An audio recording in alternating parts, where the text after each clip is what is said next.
வணக்கம் ஃப்ரெண்ட்ஸ். இன்றைக்கு வெள்ளிக்கிழமை. இன்றைக்கு நான் குலசாதம் செய்ய போகிறேன்.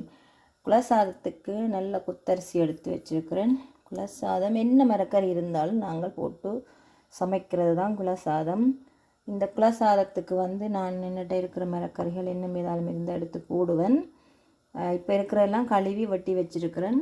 இப்போ பாருங்க, கடலைப்பருப்பு, நோமல் மைசூர் பருப்பு, அதோட அரிசி அதையும் சேர்த்து ஒரு 2 தரம் 3 தரம் வடிவாக கழுவி போட்டு 2 கப் இதால் போடுறேன். இந்த அரிசியை நல்லா வடிவாக கழுவி தண்ணி ஒதுக்கி வச்சுக்கணும். இதுக்குள்ளே அவிய விட போகிறேன். பருப்பு, கடலைப்பருப்பு, அரிசி 3.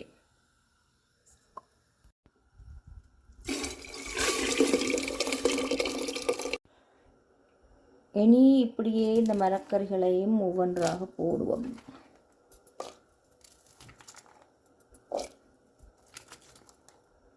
கைத்தங்காய், பீட்ரூட், உருளைக்கிழங்கு, கொஞ்சமாக வெங்காயம், பச்சை மிளகாயும் போட்டு விடுவோம். வெங்காயம் மிச்ச வெங்காயம் எல்லாத்தையும் வடிவாக தாளித்து போட போகிறோம். எண்ணெய் இல்லாத குலசாதம் வதக்கியும் இதை குலசாதமாக செய்வினம் சில பேர் சாம்பாராக வச்சு. ஆனால் நான் எண்ணெய் இல்லாமல் செய்யணுமென்றதுக்காண்டி எண்ணெயை வதக்க போகிறேன். இந்த வெங்காயங்களை வதக்கி போட்டு போடைக்க காட்டுறேன். இப்போ நான் தக்காளி பழம் போட்டு இப்போ தான் கொதிச்சு கொண்டு வருகுது. அப்போ ஒருக்கா கிளறி விடுவோம்.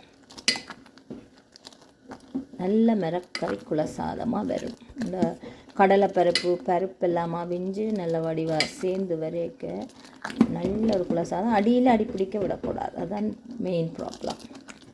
அடி பிடிச்சா அது மணக்க வரைக்கும். இப்போ அந்த அடியில் அடி பிடிக்காமல் சமைக்கும்.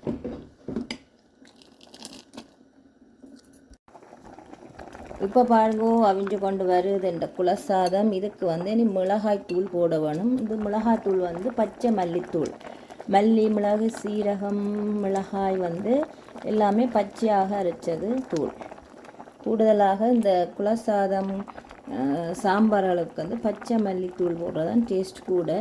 அதோட கொஞ்சமாக எங்களோட யாழ்ப்பாணத்து முறைப்படி தயாரித்த வறுத்த மிளகாய் தூள் கொஞ்சம்தான் போடுறேன். அரைவாசியும் போடலாம். நான் இன்றைக்கு அரைவாசி போடுறேன். பச்சை மல்லித்தூள் அரைவாசி, எங்களோட மிளகாத்தூள் அரைவாசி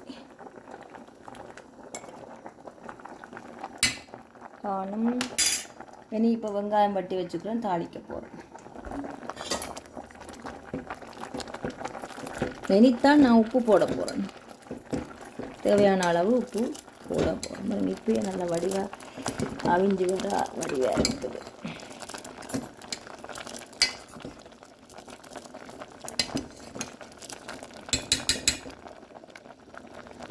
அடி பிடிக்கல, அடி பிடிக்க விடக்கூடாது. இப்போ பாருங்க, குலசாதம் அவிஞ்சு கொண்டு இருக்குது. வதக்கி வச்சிருக்கிறேன். எண்ணெய் எப்படி தவத்திங்க, எப்படி எண்ணெய் வந்துட்டுதுங்கால. அப்போ இந்த எண்ணெயோட தேக்கி போடலாம், ஆனால் நான் போட விரும்ப மாட்டேன். எண்ணெயை விட்டுத்தான் போடுவேன். அதோட உள்ளி குத்தி வச்சிருக்கிறேன். அதையும் போட்டுட்டு வதக்கினத்தையும் இதுக்க கொட்டி போட்டு காட்டு. எவ்வளோத்துக்கு எண்ணெயை தவிர்க்கிறோமோ அவ்வளோத்துக்கு நல்லது. அதை நாங்கள் வேறு வழியில் ஒரு ஸ்நாக்ஸ் சாப்பிடக்க, ஒரு முறுக்கு சாப்பிடக்க கூட பயம் இல்லாமல் சாப்பிடலாம். இதுகள்லேயும் எண்ணெய் எடுத்து அதுலேயும் எடுத்தோம்னா பயம் கொலஸ்ட்ரால் கூடிடுமெண்டு. இப்போ நான் வதக்கி போட்டுட்டு நல்ல வடிவாக இருக்கா கிளறி விடுவோம். இதுக்கு கொஞ்சம் தேங்காய் பால் விட வேணும். எடுத்து கொண்டு வரேன். தேங்காய் பாலும் பழப்புளியும். பாருங்கோ, குலசாதம் என்ன வடிவாக வந்துட்டுது. இனி நல்ல அப்பளம், மிளகாய் எல்லாம் போட்டு ஒரு பிடிப்போம். வா, சூப்பர், நல்லா இருக்கு உண்மையாகவே. நீங்களும் இதே போல் குலசாதம் செஞ்சு பாருங்க. நல்ல சத்தாகவும் இருக்கும், நல்ல டேஸ்டாகவும் இருக்கும். நன்றி, வணக்கம்.